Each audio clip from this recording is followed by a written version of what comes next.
This is the Voice of America, Washington, D.C., signing on.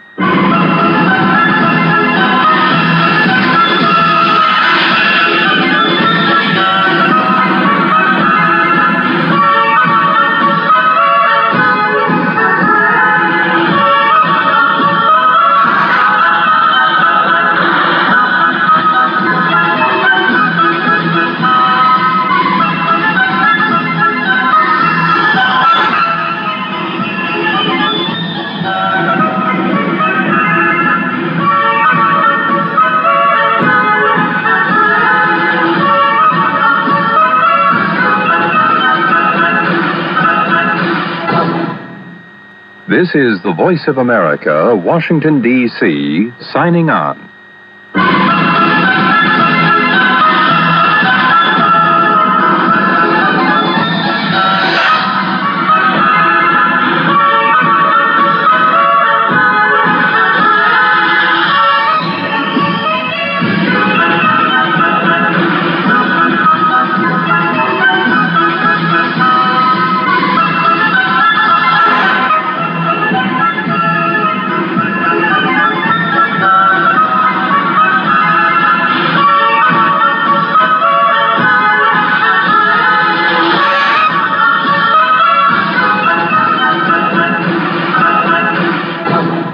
خواهد یا این کارت خود جمهوری اسلامی خواهد بود، ولی خب آیا جمهوری اسلامی کارت استفاده نخواهد کرد؟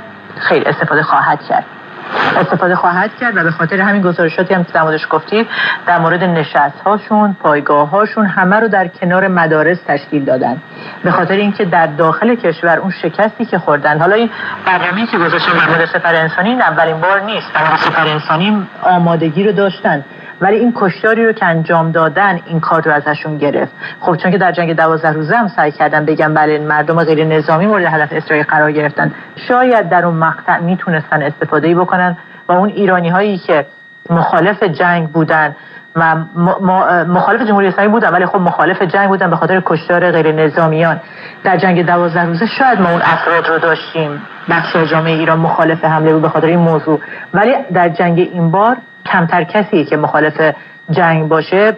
شاید در تاریخ اولین باریه که اکثریت مردم یک کشور عظیم مثل ایران خواهان حمله خارجی بودن و خواهان جنگی بودن به خاطر اون قتل عامی که جمهوری اسلامی انجام داده. پس جمهوری اسلامی دوباره باعث میشه که مردم غیر نظامی کشته بشن، ولی خب مردم ایران خیلی هوشیارن.